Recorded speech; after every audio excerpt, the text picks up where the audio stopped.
I share greetings, grand rising, a grand day, and peace and goodwill to you all once again, my fellow natural native earthly humans the world over. And many thanks for stopping by, for taking the time out to be listening to this, another of my talks, if you will.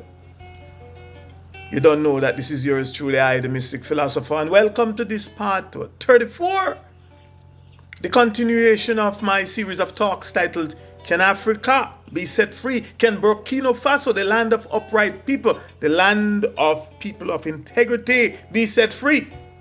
Now, if you haven't yet watched or listened to part 1 through to part 33, and hopefully you do so in that consecutive order, I ask that you please do so before going forward with this part 34, or that you please do so at your earliest convenience.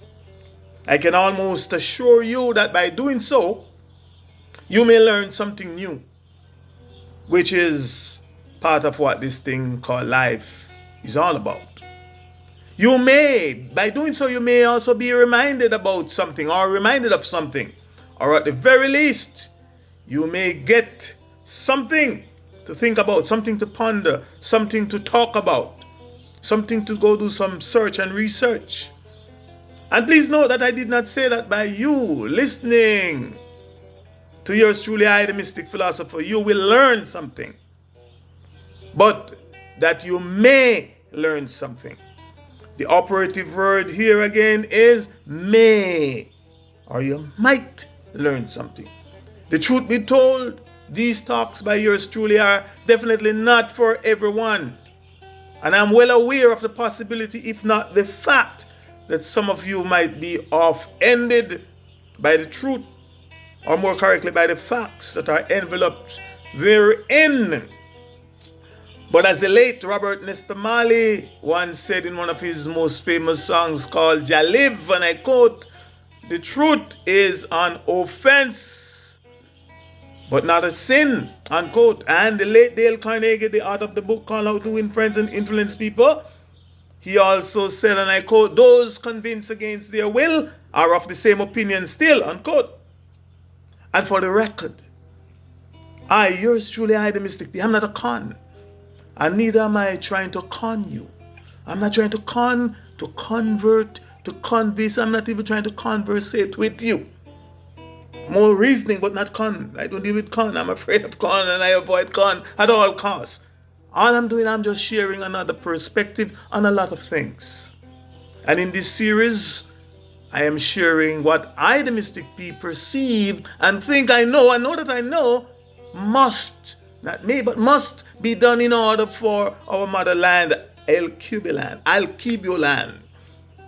commonly called Africa, and by extension, all of her children, home and abroad, to be free. And please note, not for us to gain freedom, to be still under that dome, that dominion, that doom, that domain of the imperialists and colonialists, etc., but to be free. No. For those of you who have been listening to some, if not to all of my previous episodes, you will already know that my answer to these two questions, number 1, can Africa be set free? Number 2, can Burkina Faso, the land of upright people, be set free? You don't know that it is a resounding yes. In fact, yes, yes, yes, and more yeses. And I have no doubt about such a possibility. However, the purpose of this series of talks is to show you from I, the Mystic Philosopher's perspective, and I, the Mystic Philosopher's spiritual and intellectual insights, how and when Africa, Burkina Faso, and by extension, all African people, home and abroad, will be set free, not to get freedom, but set free from the tyranny of the soulless creatures, their imperialism and colonialism. It was the late Maya Angelou who once said, and again I quote, "The truth is no one of us can be free until everybody is free," unquote. And with that fact, we both know that none of us Africans, nations or individual, can be free until all of us are indeed, in all practicality, free. Now, it was brought to my attention by one of you, my well-informed, consciously alert listeners that one of America's materially richest humankind, an Adamic race descendant, thus a member of the imperialist and colonialist race, if not a practicing imperialist and colonialist himself, namely the famous, if not the infamous, multi-billionaire Bill Gates, is planning to give away, or is indeed giving away, most of his money to Africa. Now, I ask that you please note carefully, very carefully, that I said and emphasized the phrase materially richest humankind.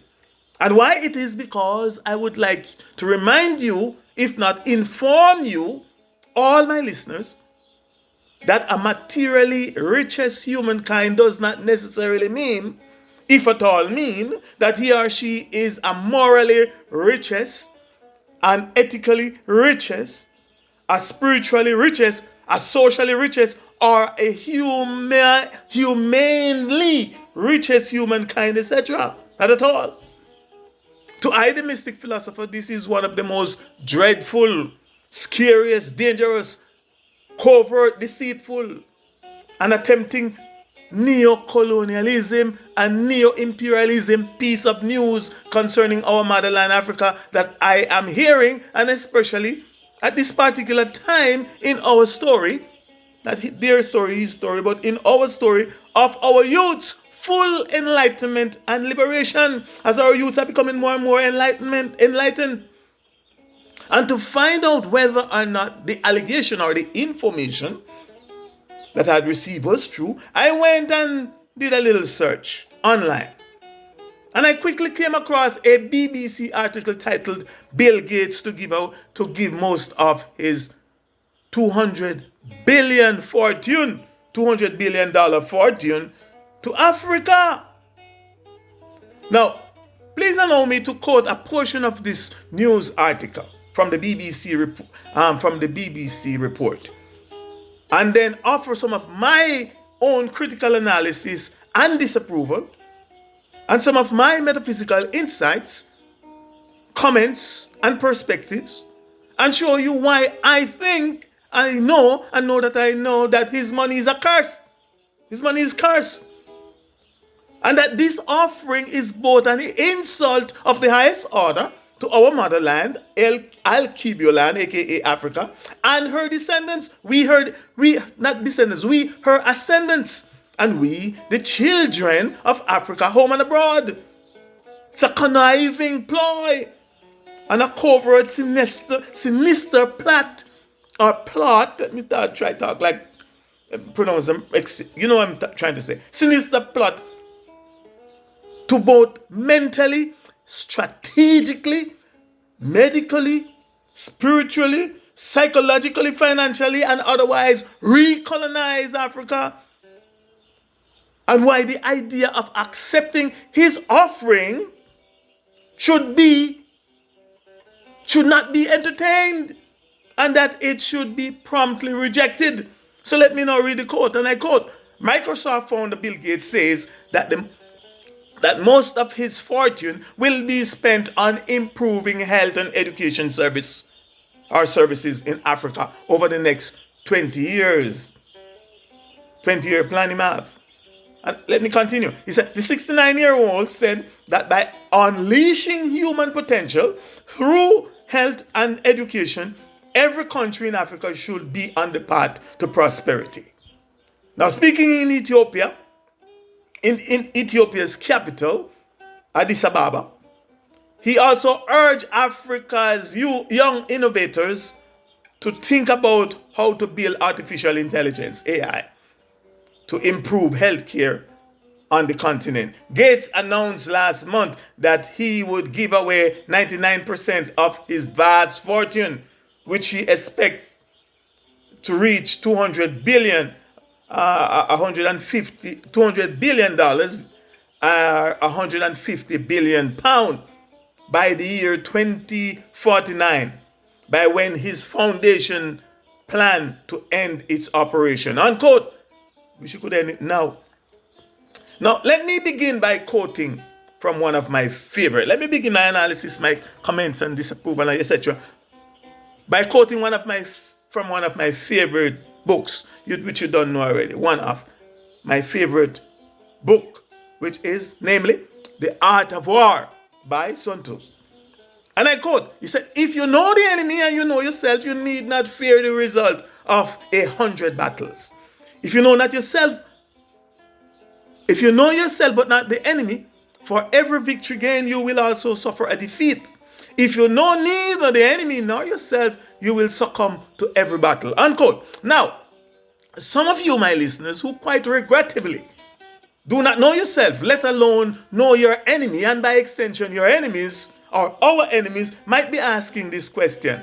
Why, to I, the mystic philosopher, this is one of the most dreadful, scariest, dangerous, covert, deceitful, and attempting recolonization and re-imperialization and neo-colonialism and neo-imperialism piece of news concerning our motherland Africa that I am hearing, and especially at this particular time of our African youth's enlightenment and country's liberation.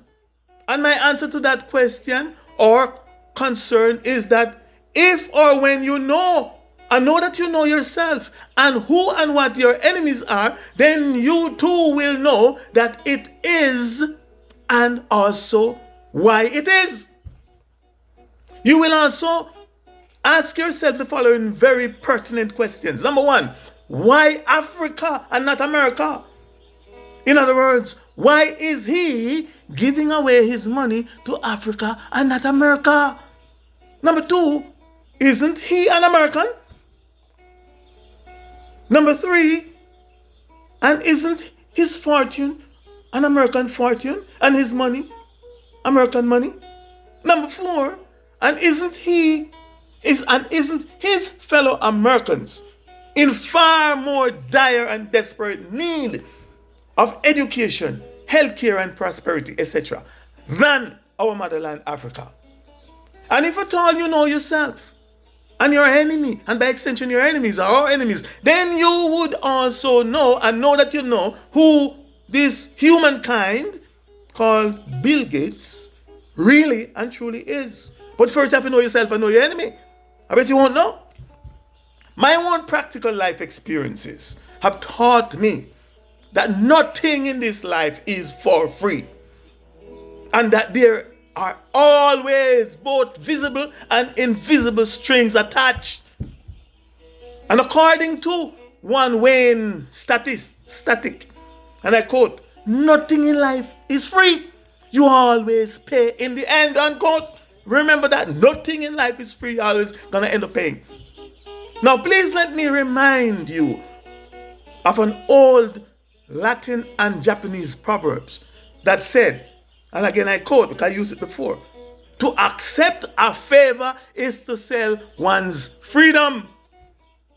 And to quote my own friend who versed in Latin, he said it like this. My own friend Ratliff Mitchell, he said it like this, and I quote, to accept favors is to sell your liberty. And let me go back to this guy's quote, to this news article. Again, I quote, Microsoft founder Bill Gates says that most of his fortune will be spent on improving health and education service in Africa over the next 20 years. The 69-year-old said that by unleashing human potential through health and education, every country in Africa should be on the path to prosperity, unquote. Fact number one, Africa don't need this humankind called Bill Gates or his foundation to survive or to prosper. This is fact. Fact number two, Africa is naturally the richest continent on the planet Earth in terms of everything. And we had to drop off. Fact number three, not belief number three, but fact number three, Africa has all that is needed for it to be independent of the rest of the world and to be self-sufficient and to be self-sustaining. This is fact. Fact number 4, Africa don't need the rest of the world to continue to survive and thrive in all aspects of life. But it is the rest of the world that need Africa. Bill Gates need Africa. We don't need it, Bill Gates.